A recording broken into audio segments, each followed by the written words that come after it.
Good morning mga kapakner, panibagong araw at syempre panibagong vlog tayo at panibagong buhay na naman. Ngayong araw nga po magpukay na ako ng pagkakabitan ng ating impose. Gagamitin natin yung pangmalakasang gamit dito sa bean farm.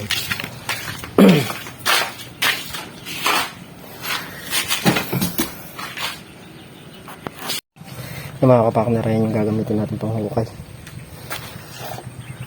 Pero bago yung tatabasin ko muna yung mga damo na yung nakasahin din sa alambre para ma-diretso natin yung hukay.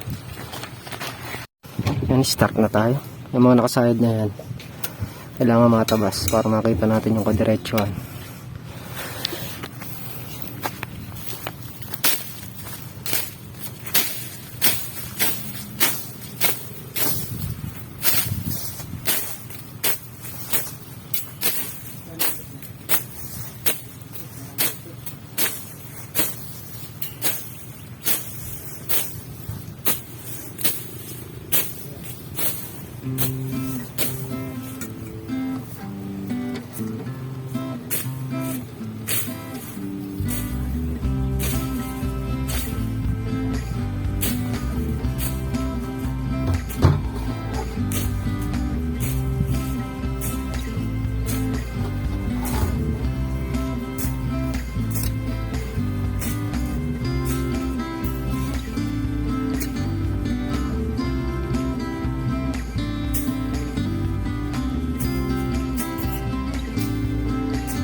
Yung mga kapakner, at naitabas na natin yung dinaanan ng alambre. Start na tayo sa paghuhukay. Pinakapit na ng tuti ang ating gagamitin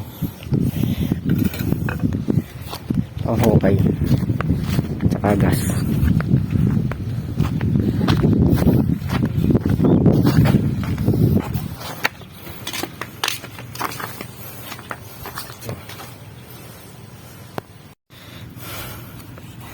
Mga kapakner, nakapagbutas na tayo ng 3 butas kanina bago kumain.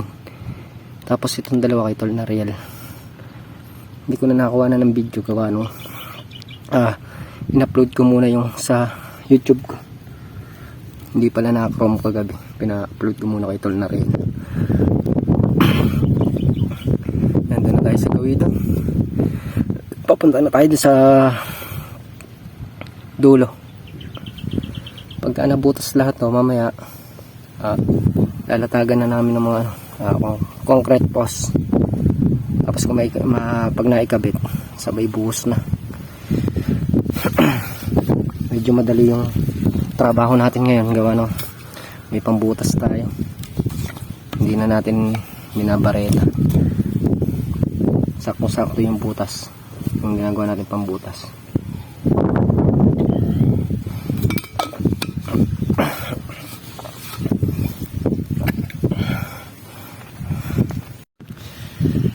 Start na ulit tayo.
Mga kapartner, nayarin natin butasan tong kabila na to.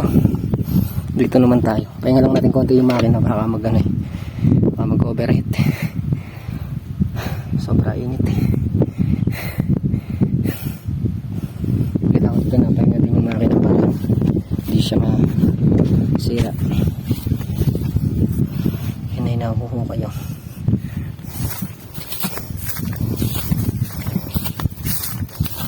Mamaya maglilibil pa kami dyan para magpantay-pantay ay target natin yung concrete post.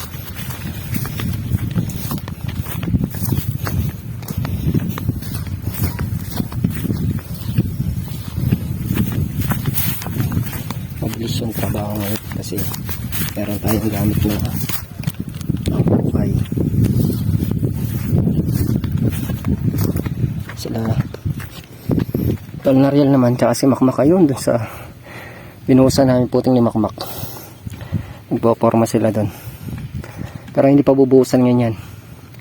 Bukas pa bubuhusan yan, igagayak lang. Kasi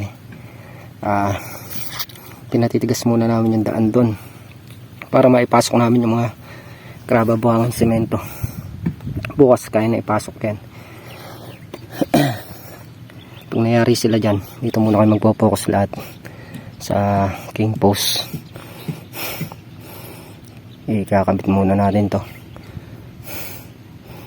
para kahit pa paano may nakikita ng pagbabago dito sa pagbabakod.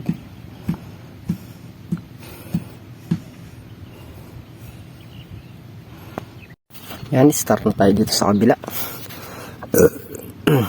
Excuse me po.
Yung mga kapartner, kaya natin butasan hanggang doon sa may dalawang poste na yun.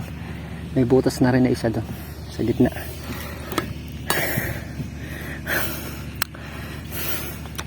Tama tayo sa kubo. Salang lang akong sinaing habang nagpo-forma sila. Gawa na hindi naman natin kayang buhatin mag-isa yung tin post. Apat kami magbubuhat dyan para hindi hindi mabali. Pipinggahin na lang namin. Tututok namin isa-isa dito sa butas. Tapos mamaya libil.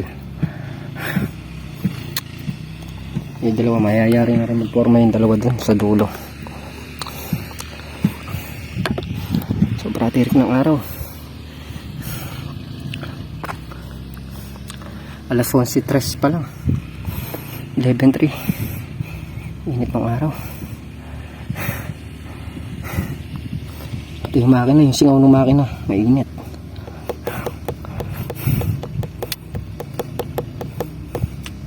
Dali muna natin ito sa kubo para masilong doon. Ang bilis ng trabaho mga kapakner kapag may gamit na ganyan. Kasi kung babaretahin lang natin yan, tamang matupit lang yung ano niya, yung lalim niya. Medyo madami din yan. No? Itatagal tayo sa pagbabareta. Tapos matigas pa yung lupa. Kaya dito sa bare ng gamit natin, walang matigas-tigas dito. Mahuhukay at mahuhukay siya. Dito muna tayo sa kubo para makapagsalang ng sinaing. Yung ulam meron naman na kami nakaluto.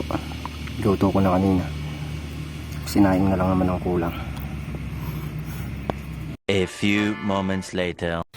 Kaya mga kapartner, at nakakain na kami tanghalian at nakapagpahinga na rin. Schedule pa leader. Start na tayo sa pagtatayo ng team post. Itututok muna pala namin. Kasi maglilibil pa dyan eh. Mamaya. Tututok muna namin sa butas.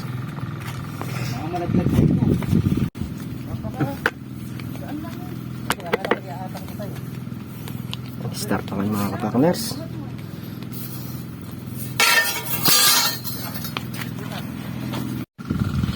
Mga kapakners, nakapagtutok na kami ng dalawa. Pangatlo yung buhat nila, makumak na yan. Sad dito tayo naman uli ang magbubuhat. Ginagawa pa sa tolo na real, nag-ano pa ng alambre sa taas, nagbabatak para talagang pantay na pantay. Lalagay pa sa hulog yan.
Yung mga kapakmers, at kinadkaran din ng alambre yung ibabaw para talaga makakuha yung pinaka ano niya, pantay.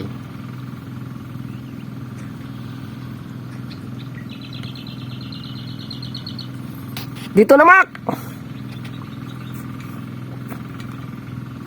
Kami naman ni Mac magbubuhat kami naman pimpos.